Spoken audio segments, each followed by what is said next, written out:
Selamat datang di Opini Masif, opini masyarakat progresif. Pada kali ini kami akan menyampaikan saran kepada kawan-kawan terkait dengan ketika kita mengajukan judul skripsi khususnya. Ketika kita akan mengajukan judul ke dosen yang bertugas dalam hal itu. Kan gitu. Kalau kami dulu itu ketua departemen, ketua departemen. Dia ada departemen hukum pidana, ada departemen hukum perdata, hukum internasional dan lain sebagainya. Nah, jadi kita biasa ke situ atau ke sekretaris. Biasa sih ke ketuanya. Nah, jadi gini, ada yang nge-DM kita yang langsung menanyakan judul ya. Nah, kita tidak tidak memberikan langsung bulat-bulat judul yang akan diajukan, yang perlu kawan-kawan ajukan. Kita tidak memberikan judul tersebut, tapi kita membahas. Karena begini, yang kita hadapin ini kan orang ya, atau manusia. Dia punya akal, pikiran, punya perasaan, punya psikologis, keadaan psikologis. Nah, jadi itu perlu dipertimbangkan. Yang kita hadapi ini adalah manusia. Nah, dosen itu adalah manusia.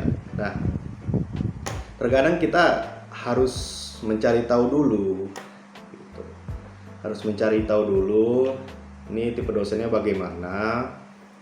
Nah, tipe dosennya ini bagaimana. Nah, dalam keadaan yang bagaimana itu enak untuk mengajukan judul. Misalnya, kan gitu. Karena kan keadaan pikirannya itu kan pasti tidak sama di antara satu waktu dengan waktu yang lain. Keadaan psikologisnya tidak sama. Nah, ketika pagi dan sore, mungkin sore itu udah capek ngajar, atau mungkin dia ngajarnya hanya sore. Nah, pagi nggak ngajar, jadi mungkin pagi bisa ngajukan, atau dia hanya ngajarnya pagi aja. Sore nggak ngajar gitu. Nah, itu dilihat-lihat dulu psikologisnya gimana, keadaannya gimana. Nah, jangan pula ketika dia lagi banyak tamu kita ajukan di situ misalnya. Nah, coba dilihat-lihat dulu. Nah, kemudian kita juga perlu melihat bahwa kalau misalnya kami kasih judul bulat-bulat tuh judul kami kasih. Nah, kan gitu. Benar pun judul kita, tapi kalau argumentasi kita nggak kuat ketika ditanya kenapa memilih judul ini, nah toh sama aja, dosen itu bisa menolak karena nggak kuat argumentasinya. Dasar pemikiran untuk memilih judul ini tuh nggak kuat, walaupun tuh judul tuh sebenarnya bagus tuh, itu bisa ditolak. Misalnya ada 3 judul, kita ajukan 3-3, ditolak 3-3. Tapi ketika judul ini diajukan oleh teman kita, mungkin dia punya argumentasi kuat, bisa aja nih diterima. Punya alasan yang kuat untuk dia menjalankan judul ini, untuk dia membuat skripsi dengan judul ini, ya, itu bisa aja dia diterima, kita ditolak. Padahal ya judulnya toh sama-sama diajukan, sama judulnya gitu. Nah, itu jadi ada faktor-faktor lain ketika judul kita ditolak. Bukan hanya judul kita ini tidak bagus, tapi argumentasi kita dalam menjawab mengapa kita memilih judul ini juga penting. Itu juga penting. Nah, makanya dari awal kami sarankan coba pikirkan, renungkan topik apa yang mau dibahas, bagian hukum mana yang mau dibahas. Misalnya hukum pidana yang mananya. Nah, kan gitu.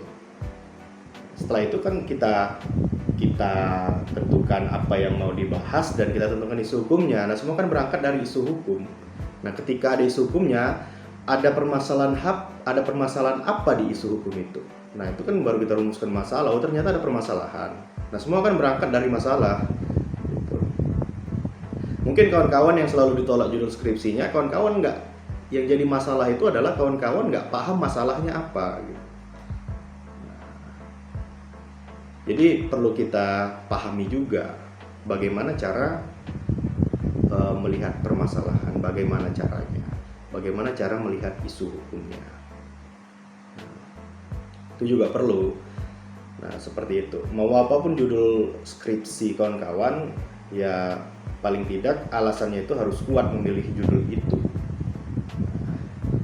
Saya punya pengalaman ketika ngajukan judul skripsi. Mungkin kawan-kawan yang lain banyak juga yang ditolak dan mengajukan beberapa kali. Nah, tapi saya lihat situasi itu. Pada saat itu pagi, sang dosen itu masih segar. Saya ingat baru keluar dari kamar mandi, cuci muka tuh, ya. Kemudian saya masuk dan izin masuk untuk mengajukan judul. Nah, ya tepat seperti biasa, beliau menanyakan kenapa memilih judul itu. Nah, oke, saya jawab dengan argumentasi yang udah saya dapatkan, saya renungkan, dan akhirnya dosen itu menyuruh pilih di antara 3 judul itu, mau pilih yang mana terserah. Nah, tentu ketika kita mendapatkan momen seperti ini, itu sangat menguntungkan. Kita bisa memilih judul yang sederhana dan mudah didapatkan bahannya, sehingga mudah untuk penyelesaiannya. Jadi pahami bahwa yang kita hadapi ini adalah manusia, bukan robot atau bukan komputer. Nah, ada situasi-situasi tertentu yang harus kita pahami juga. Jadi kita diajarkan untuk ya pandai-pandai lah melihat situasi. Nah, kan seperti itu. Oke, mudah-mudahan renungan ini, saran-saran ini bermanfaat bagi kawan-kawan. Semangat bagi pejuang skripsi ataupun tesis. Demikian opini masif pada kali ini, opini masyarakat progresif.